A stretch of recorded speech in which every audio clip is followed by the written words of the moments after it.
Doktor Uroš Odcepek oziroma, kot ga kličejo njegovi učenci, doktor Uki, je v prvi vrsti učitelj strokovnih modulov s področja računalništva in prvi slovenski učitelj, ki se je uvrstil med 24 najboljših učiteljev na svetu. V nadaljevanju bo spregovoril o tem, kako lahko starši, šola in mi kot družba skupaj ustvarjamo pogoje, v katerih mladi razvijajo pogum, notranjo motivacijo in sposobnost samostojnega mišljenja. Doktor Uki, vabljen na oder.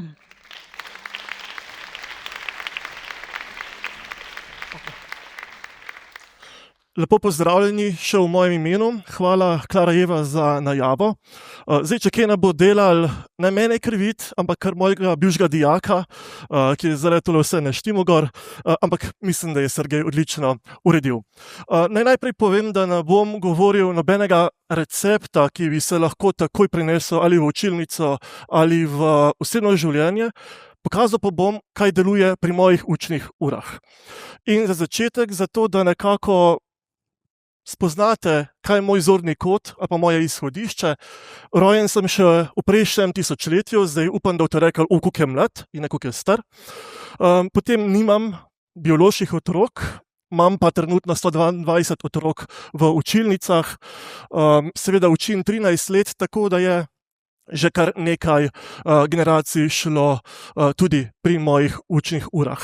Sicer sem po izobrazbi učitelj matematike in računalništva, doktoriral pa sem s področja umetne inteligence, tako da boste zelo hitro zaznali, da sem naravoslovec, da sem računalničar, ampak to ne pomeni, da dajem napravam bistveno bolj pomembnejšo vlogo, v resnici dajem otrokom in ljudem večjo.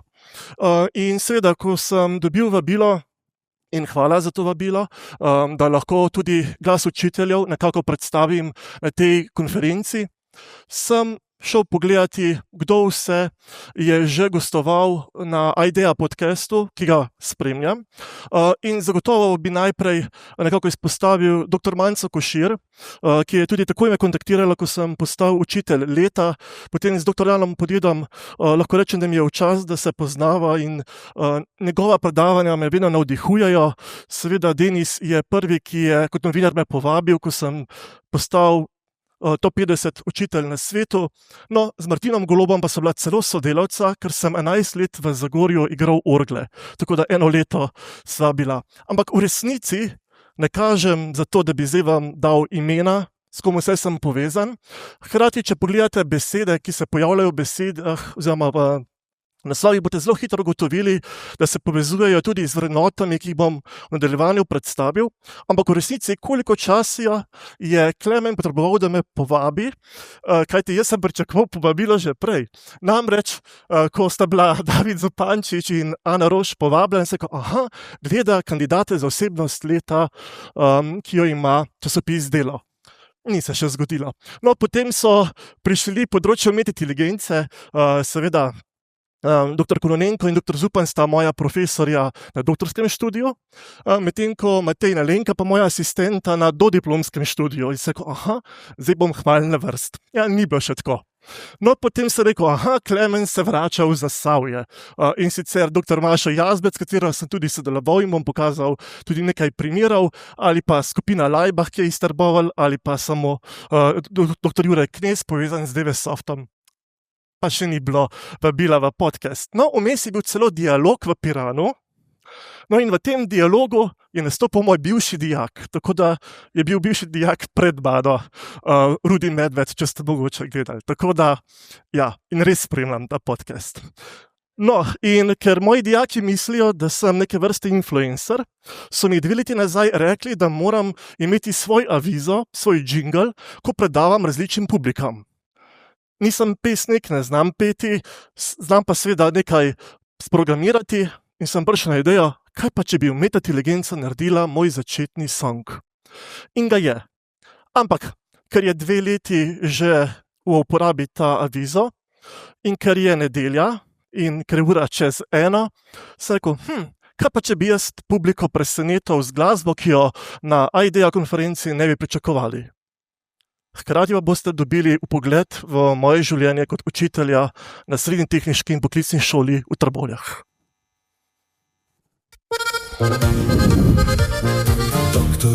tuki.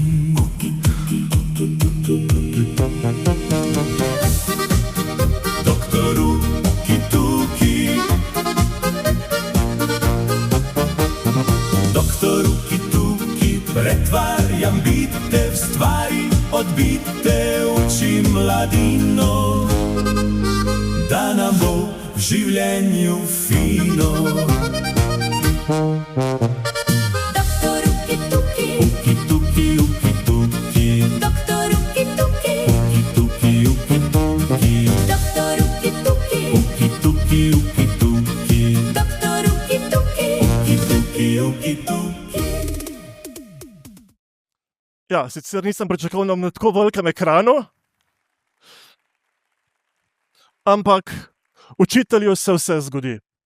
Zdaj, verjetno boste dobili hiter občutek, da mogoče sem zelo vesel učitelj, da sem mogoče bolj nežen, ampak v resnici med dijaki veljam za zelo strogega. In če ste bili pozorni, in če ste malo pogledali po spolu mojih dijakov, ste verjetno zaznali zelo veliko fantov, ker učim bolj na fantovski šoli, na programu tehnika računalništva. In fantje potrebujejo red in meje. Ampak res pa je, da ko se držijo mojih meja, potem lahko učna ura postane bolj zabavna in zanimivejša. Sicer pa nekoč so ljudje gledali v nebo, gledali so na zemljo, gledali so okrog sebe, si zapisovali podatke, iz teh podatkov pa smo dobili pregovore, pa smo dobili tudi zakone, misli. Kaj pa danes? Danes pa ne gledamo v nebo, ne gledamo na zemljo, v resnici gledamo na naprave. In te naprave nam prehitro dajajo tudi sugestije, kdo bi moral biti naš prijatelj, s kom bi se morali družiti, tudi držijo nas v mehurčku. In ko smo že danes slišali, starši dajte naprave otroku bistveno prekmalu. In v resnici imamo v ozadju prave ljudi, pravo mladino, prave otroke. Jaz bom bolj uporabljal izraz mladino, ker delam seveda z dijaki na prehodu odraščanja. Ampak vse temelje, ki jih damo tako starši kot tudi učitelji, pa v resnici segajo v samo otroštvo. In zato je pomembno, kakšne zglede jim dajemo. No, in za pripravo tega predavanja sem nekako pogledal, kaj so smotri izobraževanja. In če si pogledamo celotno shemo, vidimo, da najprej pomeni, da razvijati moramo posameznike. S tem se absolutno strinjam, moram pa tudi biti pravičen in povedati, da se mi zdi, da kot družba se preveč fokusiramo na posameznika. Ampak da moramo istočasno, kar smo danes že slišali, tudi graditi skupnost. In zato kot učitelj in razrednik želim z dijaki oblikovati različne projekte, ki so tudi družbeno koristni in hkrati, da v Zasavju poženejo korenine. V Zasavju nimamo univerze, v Zasavju nimamo višje šole, kar pomeni, da bodo po zaključeni poklicni maturi šli naprej in pomembno je, da se potem tudi nekoč vrnejo. Pomembno je, da seveda spodbujamo raznolikost, hkrati pa spodbujamo predvsem to, da tako doma kot v šoli imajo vse možnosti, da izkoristijo svoje talente, svoj potencial. Še kako je pomembno, da smo družbeno koristni in zavedni, da se zavedamo ne samo svojega primanjkljaja in kako ga nadoknaditi, bodisi na področju znanja, ampak da tudi zaznamo stisko drugega. In otrok je kot spužva, ki posnema nas odrasle. In mi moramo pokazati z lastnim zgledom, ne s pridigo. Potem izogibajte se sebičnosti, kar pomeni, da moramo pokazati tudi, kaj so vrednote in vrednote živeti. Sicer me bodo učiteljski kolegi grdo gledali, ampak se sem že navajen v teh letih, da mi od dijakov in otrok zahtevamo, da spoštujejo neka pravila, ampak če nas postavite recimo takole v publiko, isto klepetamo, isto upravljamo in komaj čakamo, da je konec. Mi moramo biti lasten zgled za dosego cilja. In absolutno, da spodbujamo inovativnost. Videli boste, da je v mojem učiteljevanju bilo kar nekaj inovativnih idej, tudi zelo odštekanih. In pomembno je, da otrok ve, da je v šoli varen pristan, da lahko povejo svoje ideje in da ni napačnih odgovorov oziroma napačnih vprašanj. Absolutno ne smemo pozabiti na našo kulturno dediščino, na našo dediščino povezano tudi z razvojem družbe, kajti kot sem prej govoril, nekoč so gledali v nebo, gledali so na zemljo in smo dobili pregovore, danes mladina pregovorov ne razume. In ker smo mesec maj, bliža se konec šolskega leta, bo zagotovo en dijak me vprašal, če ima povprečno oceno 4,5 ali bom zaključil 5. In potem rečem, znani slovenski pregovor, mogoče sem tudi v razredu, v katerem je bil Sergej, ker sem bil razrednik, omenil, ne delajte računa brez krčmarja. In veste, kaj je vprašanje? Kdo je krčmar? A ne? In tukaj vidimo to ozkoglednost naše mladine in tudi ne poznajo, nimajo besedotvorja, ker seveda premalo berejo. Berejo že v angleščini ali pa karkoli povezano z računalniškim igram, analogno pa zelo malo, zelo malo. Potem zelo pomembno je tudi, da imamo konkretno učiteljsko vlogo.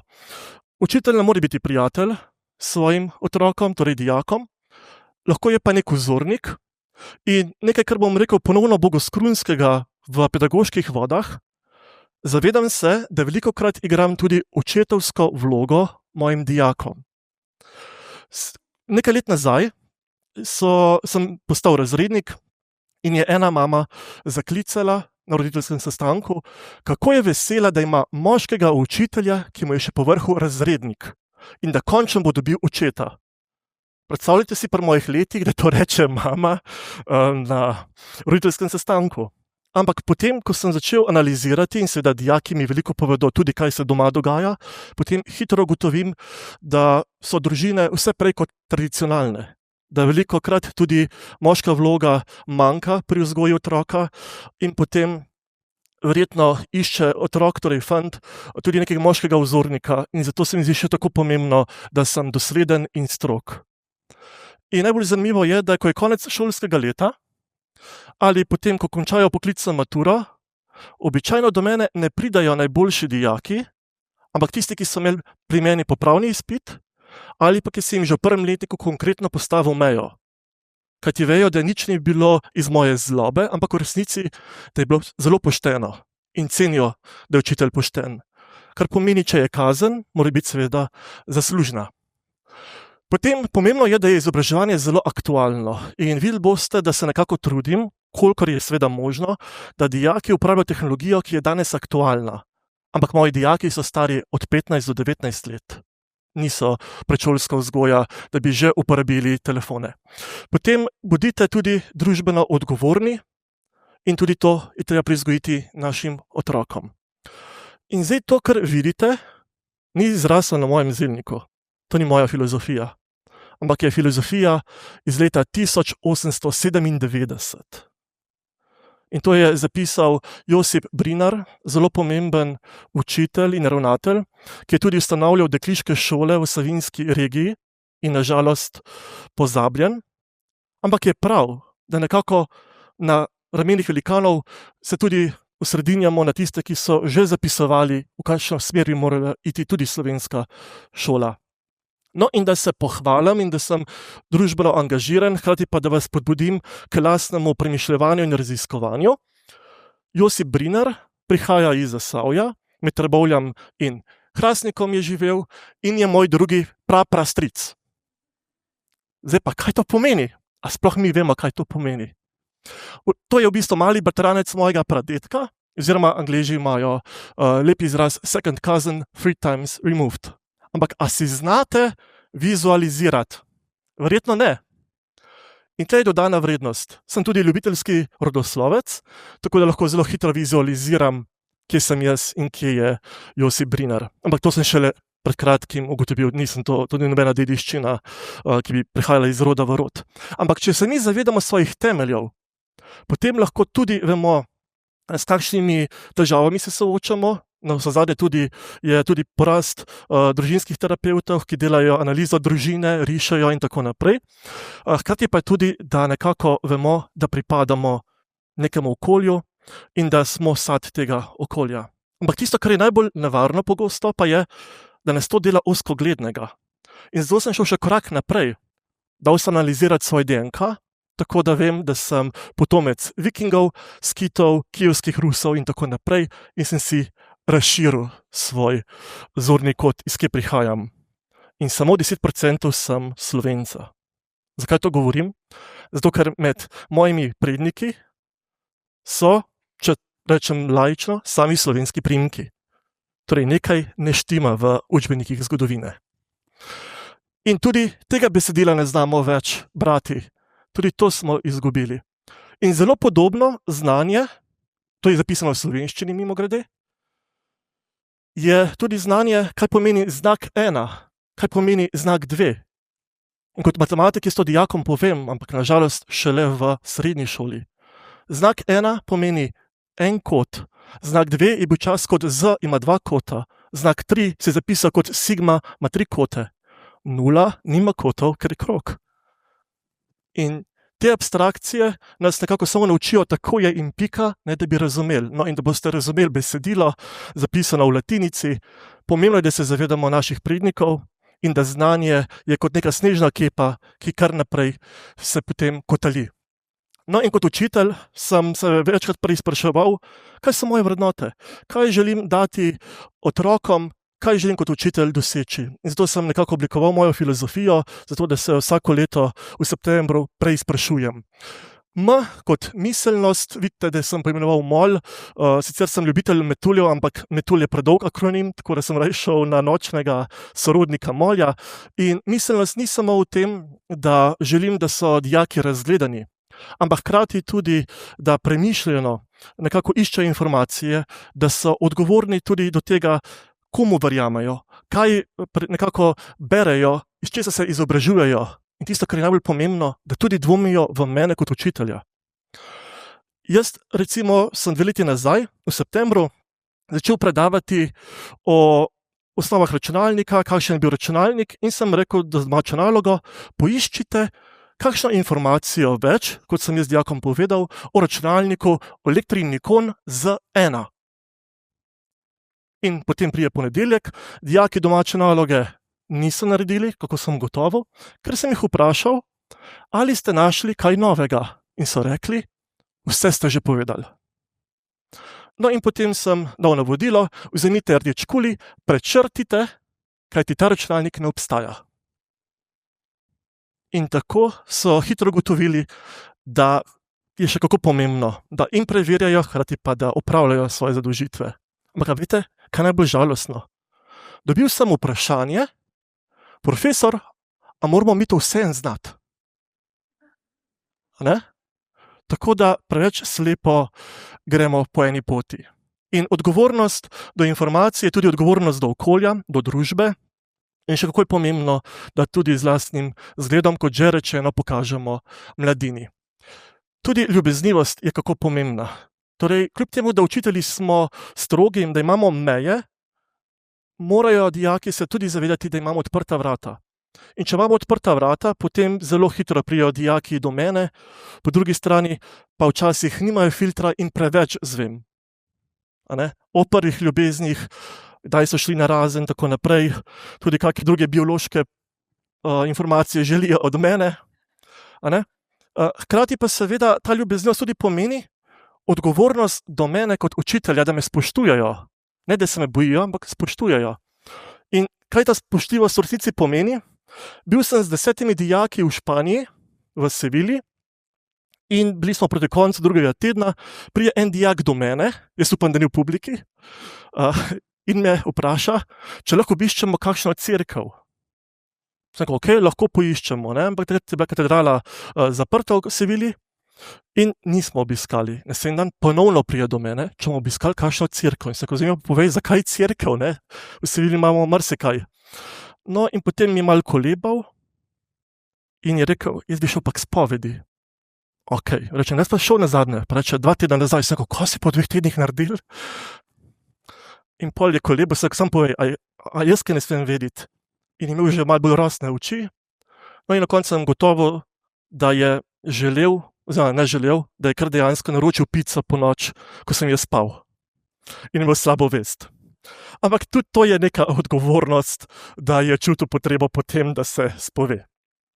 In Tisto, kar pa res želim, da so moji dijaki junaki svojega življenja, kajti k meni pridejo dijaki, ki niso a priori prepoznani v osnovni šoli kot talentirani dijaki. Dijaki imajo pogosto tudi disleksijo, pa tudi imajo avtističen spekter zelo pogosto. In zato se mi zdi še kot pomembno, ker tudi sam sem imel disleksijo, oziroma še vedno imam, in sem nekako umilil, da so pogumni in hkrati, da tudi vejo, da pri meni imajo nek varen pristan in hkrati, ko jim dam priložnost, da tudi takšni publiki predavajo, da stojim za njimi, da z njimi se učim, pa hkrati, da jim pomagam, da res svoj potencial izkoristijo. In veste, ni lepšega kot to, da potem so to doktorji znanosti ali pa da so uspešni v kakšnem podjetju in brez težav komunicirajo, sodelujejo in so tudi sprejeti. Zato je zelo pomembno, da vzgajamo junake in zmagovalce. Tole sliko sem vam danes že pokazal. Gre za otroka in kot sem že rekel, kot učitelj želim, da otrok dobi najboljšo možno različico mene, torej učitelja, pri mojih urah. Kajti ta otrok bo zrastel in odraščeval oziroma se staral. In to je tudi neka popotnica ali pa dota, ki jih dobi pri mojih urah. In učiteljski poklic, to moram povedati, je zelo pomemben poklic, ki se ga družba ne zaveda. Zato, ker v resnici vpliva na posameznika, pa ne samo na njega, ampak v resnici tudi na njegovo družino, kajti če mu učitelj reče, ti nikoli ne boš znal matematiko, bo on svojim otrokom povedal, saj tudi jaz nisem znal matematike. In potem otrok bo rekel, ja, saj moj oče ni znal, tudi jaz ne bom znal.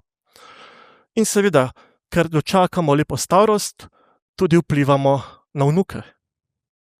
In v tem trenutku imam 122 otrok, lahko samo izračunate, kako široka pahlača tega vpliva je.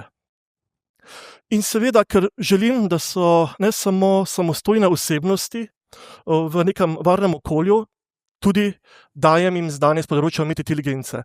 In vidite, da začel sem 2013, prvo inovacijo 2015 in od 2018 sem oblikoval predmet Uvod v umetno inteligenco in smo edina šola v Sloveniji, ki že toliko let predava o teh vsebinah.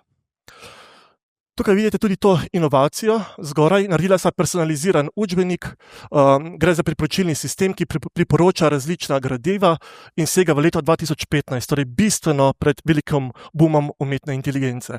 Potem zgoraj smo kapo, ki ima 8 elektrod, z njimi zaznava možganske signale, povezali na program in samo z mislimi lahko slikate. Isto kapo smo tudi povezali na simulator letenja. Tukaj smo tudi sodelovali z Zavodom za kulturo in A4MX, kar pomeni, imate kapo, imate virtualna očala in samo z mislimi upravljate simulacijo letenja.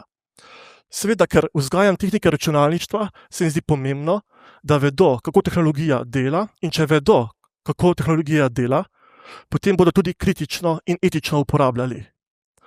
In če ste me zasledili v časopisu, potem verjetno ste tudi zaznali, da sem bil član skupine Rinos, ki se je trudila, da bi prišlo računalništvo v osnovne šole od 1. razreda do konca srednje šole. Ampak to ne pomeni, da že v prvi triadi dobijo pametne naprave. Namreč računalništvo ni tehnologija kot področje, računalništvo je naravoslovje. Naravoslovje pa pomeni, da analiziramo, kako razmišlja človek, kako narava in tako naprej. In te koncepte lahko mi predstavimo, torej računalniške koncepte, samo z listom in samo s flomasterom, oziroma v mojem primeru s kredo in tablo. In tudi programiranje razlagam brez računalnikov, torej samo svinčnik in tabla, flomaster.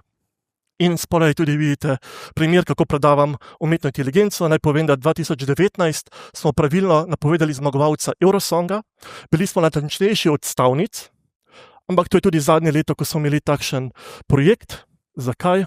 Ker so dijaki stavili denar in preveč zaslužili. In kot učitelj, ki mora kazati na vrednote, sem rekel, to pa ni moje poslanstvo, ampak so pa dijaki rekli, sem profesor, je bilo pa uporabno. Se ko verjamem. In čisto sveže inovacije. Zgoraj smo s pomočjo generativne umetne inteligence pomagali kemikom. Dijaki vejo, da sem ljubitelj Pokemon kart in smo naredili svoje Pokemon karte in sem dijake naučil, na kakšen način lahko pišejo pozive. Tukaj smo tudi uporabili umetno inteligenco, da z teh kart ven pridejo 3D objekti, ki smo ponovno uporabili drugo orodje umetne inteligence, ampak vse v ozadju so dijaki programirali, kar pomeni, da so morali uriti algoritmično razmišljanje, hkrati pa seveda so pohitrili samo izdelavo. Potem spodaj vidite primer, kako se da učiti pri kemiji programiranje, namreč predmeta računalništva še vedno ne bo. Prihaja v 7. razred za 1 uro na teden samo, ampak to se veste, v naši državi večinoma delamo samo kljukce, zato da je mir v parlamentu oziroma v družbi, kar je velika škoda. No, ampak tukaj je primer, kako bi se dalo pri kemiji, kjer se sprehodimo čez vse elemente periodnega sistema in potem lahko tudi spišemo, kakšno barvo ima, kakšno skupino in tako naprej. Povezal sem se tudi z učiteljico leta, ki je bila 1 leto pred menoj moja predhodnica, tako da tudi skupaj sva nekako zasnovala knjigi, ki so sicer leposlovni knjigi, pa vendar je želja, da v ozadju, ko otrok to prebira, se tudi uri v algoritmičnem razmišljanju, kajti notri so izzivi, kvizi, ki so pa zelo pomembni potem za nadaljevanja. Ampak to ni v smislu reklama moje šole ali reklama mene kot učitelja, ampak v resnici, da vidite, koliko mladih otrok je bilo v ozadju in ne samo, da so to izdelali, dobili so status inovatorja. In ko sem pokazal Tršico 2015, je Slovenija dobila prvega dijaka, ki je dobil status inovatorja z področja umetne inteligence in tudi nasploh kot inovatorja.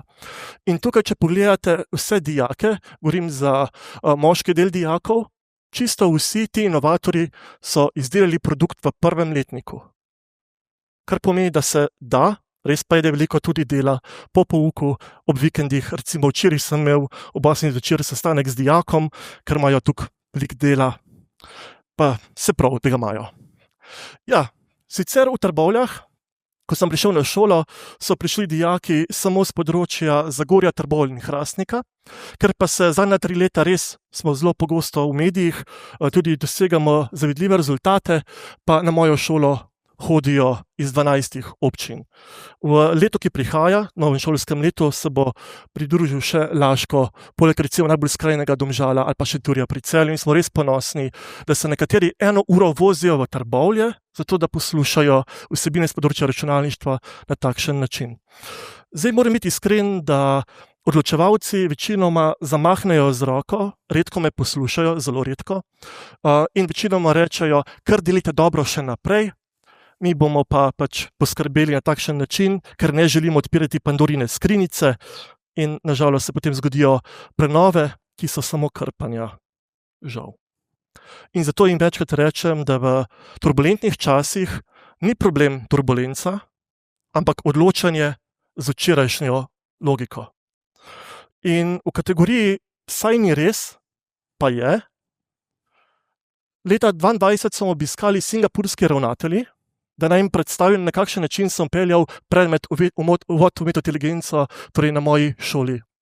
23 sem predstavljal Slovenijo v Parizu kot top 50 učitelj na svetu. Potem tisto, kar je zame res bizarno, je, da sem dobil sporočilo iz Kazahstana, da naj pridem Kazahstancem pokazati, na kakšen način upeljevati umetno inteligenco, in dejansko je to bilo res. Jaz sem najprej preveril, če je to mogoče scam, ker zakaj bi jaz to dobil, in tam sem se počutil kot predsednik. Zjutraj sem najprej šel v oddajo Dobro jutro, potem sem bil na tej konferenci, sicer sem bil eden redkih, ki je govoril v angleščini, vse ostalo je bilo v ruščini, in na koncu sem še podeljeval priznanja, tako da res kot predsednik in res zelo gostoljubna država, priporočam. No in v decembru sem še postal 24. finalist svetovnega izbora Moalen Prize, nažalost pa potrdila še nisem prijel, kar je povsem razumljivo, namreč organizator tega tekmovanja je Iran. In veste, kaj se je v decembru začelo dogajati. In čisto sveže, prejšnji teden je moja šola postala top 50 šola na svetu in tudi top 5 šola na področju uvajanja umetne inteligence. Ampak ko jaz nekako takole predavam v tujini, nimam poguma, da bi povedal, da smo edina šola v Sloveniji, ki ima predmet na področju umetne inteligence. Ampak, ker smo imeli nekaj dni nazaj predsedničin forum, na katerem sem tudi predaval, upam, da bodo slišali tudi njeno sporočilo, da je še kako potrebno. Kajti, če mi ne damo teh vsebin otrokom, potem aktualno stanje, ki je, torej v predmetnik se selijo digitalne kompetence, iz otrok delamo uporabnike. Uporabnik pa seveda vodi v še ekstremnejši kapitalizem, hkrati pa naša mladina ni konkurenčna svojim vrstnikom v tujini. V Evropski uniji smo edina šola, ki nima predmeta računalništvo opeljanega na takšen način. Zdaj pa meni ura se tle ustavlja, imam kak smerokaz, koliko še? Super, odlično, zaključujem. Upam, da ste nekako preko moje filozofije dobili in vpogled v moje učiteljevanje. Še enkrat, to je moja praksa, ki se meni kaže kot dobra. Hitro me učitelji zaznamujejo, kot da sem hipersrečen učitelj, ampak verjemite, imam popravne izpite in tudi letos bojo. Ampak tisto, kar je bolj pomembno, je, da jih pravičeno dobijo. In seveda vsak dijak, ki želi premostiti ovire, vedo, da lahko pride k meni po dodatno razlago. Sicer pa s temi vrednotami nekako živim. In ker se predavanje zaključuje, to sliko sem vam danes že pokazal, ker sem nekako želel in poudariti vlogo učitelja, hkrati pa tudi, kakšen doseg imamo ljudje, da lahko z neko slabo izkušnjo, ki naredimo sočloveku, vplivamo naprej. In dobro bi bilo, da se nekako zavedamo tega. Istočasno pa v vsakem razredu imam od 3 do 5 daljne sorodnike. Ker sem naredil družinsko drevo skupaj z mojo učiteljico gospodinjstva iz osnovne šole za celotno občino Zagorje, sem dijakom predstavil, kako bi morali držati skupaj, ker smo vsi ena velika žlahta. In začel sem s tem fantom, pa me zanima, a kdo pozna tega fanta? Ne? Ampak če temu fantu samo spremenimo vizualno podobo in ga postavimo v drug čas, vidimo, da lahko skriva nek potencial. In v resnici je bil to Srečko Kosovel, kajti letos je njegovo leto. In vsega tega, poleg tega, da boste delali dobro v dobrobit človeštva, še en zelo pomemben vidik. Prosim, berite knjige in na spletu ne delite neumnosti. Hvala. Ja.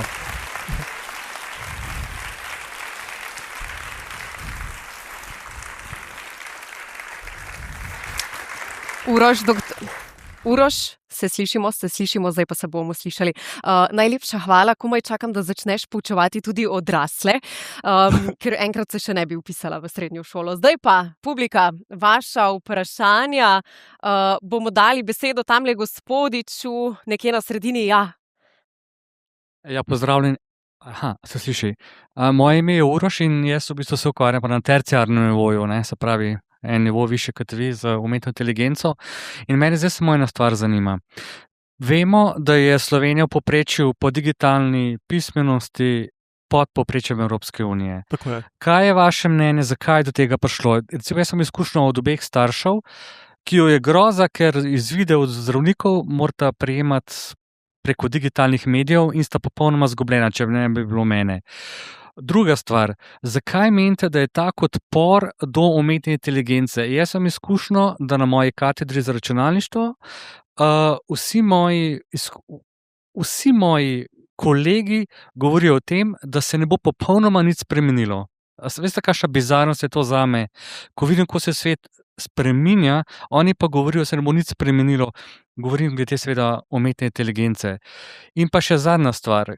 Veliko razmišljam o tem, kako bi se moral šolski sistem spremeniti. In jaz vidim, da bi recimo v osnovni šoli mogli se osredotočiti na slovenščino, seveda, ker smo Slovenci in da gojimo našo kulturno dediščino, drugo matematiko, ker je to univerzalni jezik vesolja, tretjič fiziko, da razumemo, kako se svet obnaša okoli nas, potem pa ogromno telovadbe.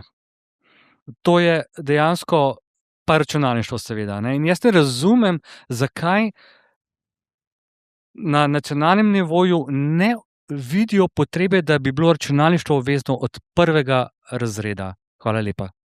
Hvala za vprašanja. Zdaj, jaz sem disleksijo in tudi slab spomin posledično, ampak me vozi kar Klareva Ja, bom te jaz opomnila. usmerila. Zdaj, prvo pa tretje vprašanje lahko kar povežem. Torej, v Sloveniji mi nimamo obveznega predmeta računalništvo. Je bil do nekdaj izbirni predmet, kar pomeni, da so lahko izbrali ali urejanje besedil, ali multimedijo, ali računalniška omrežja, bo to je šola lahko zbrala, če je vodstvo imelo kader, oziroma če je bilo zanimanje strani učencev oziroma staršev. Ampak obveznega predmeta ni. Bil je v začetku 90-ih, potem pa iz neznanega razloga računalničar ni bil vključen pri prenovi in je izginil z obličja. In seveda, ker ni tega predmeta, potem učitelj, ki bi moral pri ostalih predmetih digitalne kompetence, torej uporabo tehnologije, tudi pokazati, tega ne naredi. Zakaj ne? Ker se ne ocenjuje na NPZ-ju ali pa potem kasneje na maturi. In potem imamo nek začaran krog, da v resnici to praznino, ki jo imamo, rešujemo entuzijasti, vsaka šola jih ima. In na takšen način potem dajemo otrokom te vsebine. In še za zaključek tretjega vprašanja, zakaj tega predmeta ni, to je povsem politično vprašanje. Bil sem v več različnih tudi svetih na področju izobraževanja in deloma odgovor na drugo vprašanje, ljudje se tehnologije bojijo, ker je ne razumejo, ker se niti ne želijo poglobiti vanjo. In potem iščejo 1001 razlog, zakaj tega ne bi imeli. Razlogi pa so, ni učiteljev, nočemo narediti še en predmet, ki je podoben matematiki in bo sovražen strani otrok. Hkrati pa vsi govorijo, Švedi so ukinili tablice in telefone in tako naprej. Ampak oni ne razumejo, ker jemljajo računalništvo kot tehnologijo in ne kot naravoslovje, da se to da z listom papirja, kot sem že prej omenil, dati otrokom, brez da bi mi jih navajali na uporabo naprav. In če bi otrokom pokazali algoritme na takšen način, bi razumeli, da bi tudi zabavne zadeve, ki jih uporabljajo, kot so TikTok ali računalniške igrice, zmanjšali. Kajti potem bi gotovili, da algoritem jih hoče zadržati še za en klip, pa še za en klip in tako naprej. In je zelo pomembno, da bi to otroci razumeli in dobili vpogled. A samo se odgovoril. Še mogoče bi pokomentiral tisti strah pred umetno inteligenco, pa tista trditev, da se nič ne bo spremenilo. Ja, zdaj, kar se straha tiče, točno to, kar se pač bojijo celotno zadevo nekateri učitelji, tudi ko predavam po šolah, nekateri rečejo, jaz tega ne bom otrokom dal. In sem rekel, če ste mirno živite in spite, tudi prav. Kajti kot otrok naj prejme celotno barvno paleto vseh učiteljev. Bog ne daj, da bi bilo 10 takih, kot sem jaz v razredu, bi otroci znoreli. Tako da ja, sicer pa upam, da ta odločitev se bo spremenila, ker smo zdaj ravno v teh turbulentnih časih in se stvari spreminjajo.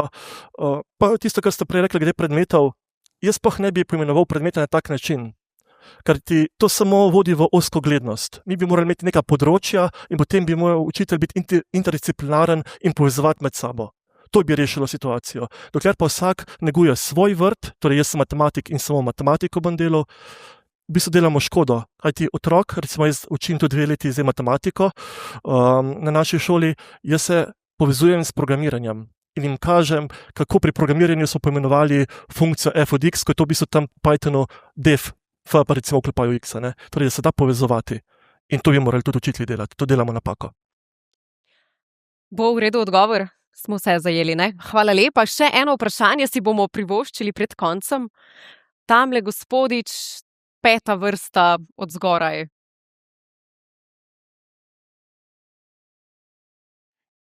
Lepo zdrav, Gregor je moje ime.